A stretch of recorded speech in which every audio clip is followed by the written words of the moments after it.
আজারি সাহেবের আগমন আদ্দিন ফাউন্ডেশনের পক্ষ থেকে মিজান ভাইয়ের আগমন শুভেচ্ছা স্বাগতম।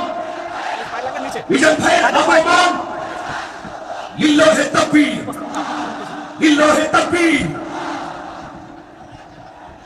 সম্মানিত হাজিরিন, আপনারা ভালো আছেন সবাই? শীতে কষ্ট হচ্ছে না? মাশাআল্লাহ। 3 দিন ব্যাপী তাফসীরুল কোরআনের প্রোগ্রামের সমাপনী রজনী আজকে। আমি খুব লম্বা সময় নিব না, এটা তো আমার বিভাগীয় প্রোগ্রাম, খুলনা বিভাগের প্রোগ্রাম পেয়ে গেছে যশোর। মাশাআল্লাহ, 9টা প্যান্ডেল ইনশাআল্লাহ পড়েন সবাই। হিউম্যান রিসোর্স ডেভেলপমেন্ট অনেক জনগুরুত্বপূর্ণ বিষয়, খুব সেন্সিটিভ বিষয়, বুঝতে হবে। যশোরের স্মার্ট ছেলেরা, এই যে আমি যাদেরকে দেখতে পাচ্ছি, all are the Gen Z of Jessore. যা জেন জি, ওরা স্মার্ট, ওরা ইশারা ইঙ্গিতে কাজ করে। এই যে পুরো গদি উল্টায় দিছে, ঠিক কিনা? 24-এর ছাত্র নাগরিক অভ্যুত্থান আমাদের দেখিয়ে দিচ্ছে কিভাবে চোখের ইশারায় গদি উল্টে দিতে হয়, পদে রূপান্তরিত করা যায়। এ ব্যাপারে কথা বলবো। আমি সূরাতু বনী ইসরাইলের 70 নম্বর আয়াত তেলাওয়াত করেছি। এই আয়াতের আলোকে কিছু কথা আমি আপনাদের সামনে বলবো। আল্লাহ তাআলা ইরশাদ করছেন, ওয়ালাকাদ কাররামনা বনী আদম ওয়া হামালনাহুম ফিল বাররি ওয়াল বাহরি ওয়া রাযাকনাহুম মিনাত তাইয়্যিবাত وفضلناهم على كثير ممن خلقنا تفضيلا। পড়েন আল্লাহু আকবার। রব্বুল আলামিন বলেন, ওয়ালাকাদ কাররামনা বনী আদম, আমি বনী আদমকে সম্মানিত করেছি, বনী আদমকে মর্যাদা দিয়েছি। ওয়া হামালনাহুম ফিল বাররি ওয়াল বাহর, বনী আদমকে জলে স্থলে স্থলে এবং সমুদ্রে চলাচলের বাহন দিয়েছি। ওয়া রাযাকনাহুম মিনাত তাইয়্যিবাত, তাদেরকে পবিত্র রিজিকের বন্দোবস্ত করেছি।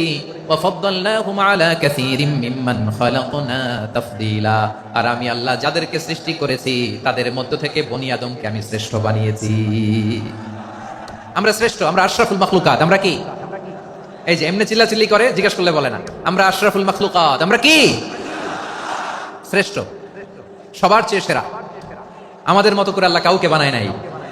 2 পায়ে ভর করে, শির দ্বারা এরকম স্ট্যান্ড রেখে মাথা উঁচু করে দাঁড়াতে পারে এরকম কোন প্রাণী পৃথিবীতে আছে?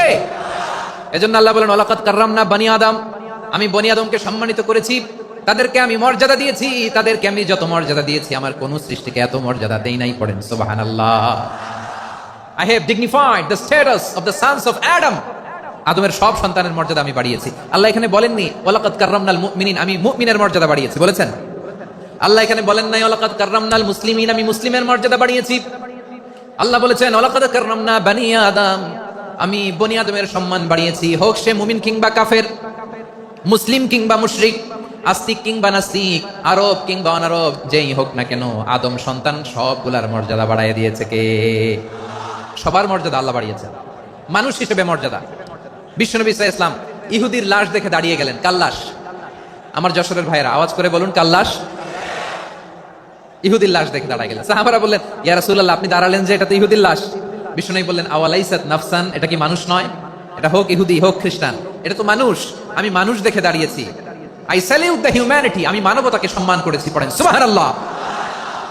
তাহলে এই জমিনে মানুষের মর্যাদা বেশি, হোক আস্তিক হোক নাস্তিক, হোক মুমিন কিংবা কাফের, আদমের সন্তান হলে, মানুষ হলেই তার মর্যাদা বাড়িয়েছে কে?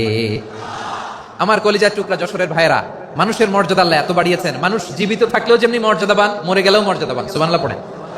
মানুষ মরে গেলে এই ডেড বডিটা কি হয়? পচে যায়, গলে যায়, মাটির সাথে মিশে যায়। তাই বলে আপনি ডেড বডির সাথে যাচ্ছে তাই করতে পারবেন না। পারবেন?